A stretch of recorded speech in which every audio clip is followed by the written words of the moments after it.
నేను సినిమా చేసేటప్పుడు నా పేరుతో పాటు ఇంకో పేరు ఎప్పుడు ఇద్దరు కంటిన్యూ అయ్యేది. అంటే నేనున్నాను అంటే నా పేరు యాక్చువల్గా నా పేరు సుకుమార్ కాదు, సుకుమార్ దేవిశ్రీ ప్రసాద్ నా పేరు. బికాజ్ నేను తను లేకుండా ఎప్పుడు సినిమా తీయలేదు. ఐ థింక్ ముందు కూడా తీనేమో కూడా డెఫినెట్గా. Thank you darling. And also అన్నిటికన్నా ఇంపార్టెంట్ విషయం అంటే తన ఫస్ట్ ఆడియన్, తను ఇచ్చే ఎనర్జీ ఉంటుంది. ఈ పుష్ప 2 సంబంధించి తను ఇచ్చే ఎనర్జీ ఉంది. ఫస్ట్ కథ చెప్పిన వెంటనే ఇద్దరు నేను బోస్ గారితో దేవి గారితో స్పెండ్ చేయడం ఇష్టం. ఇద్దరు పుష్ప 2 కథ చెప్పగానే ఫస్ట్ చెప్పాను, అయిపోయిందిగా సినిమా అంటున్నారు. ఇంకో విషయం చెప్పాల్సి మీకు, పుష్ప 2 కూడా ఫస్ట్ హాఫ్ రిలీజ్ చేశాను నేను.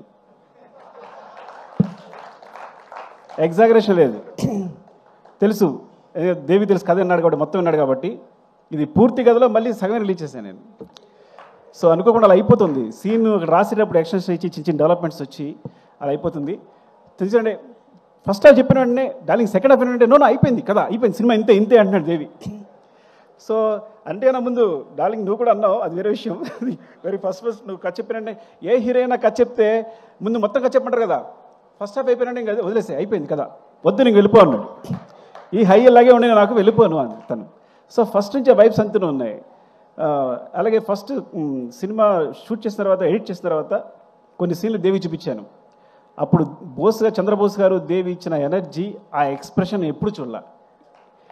అసలు ఇంత ఉంది ఫేస్లో, నాకు అప్పుడే ఎంత ఎక్స్ప్రెషన్ ఎప్పుడు లేదు. వాళ్ళంతా అవునా నిజంగా అంత ఉందా అని. డార్లింగ్ ఇది చూడండి, సినిమా ఏమవుతుందో చూడండి, ఏం జరుగుతుందో చూడండి అని చెప్పి.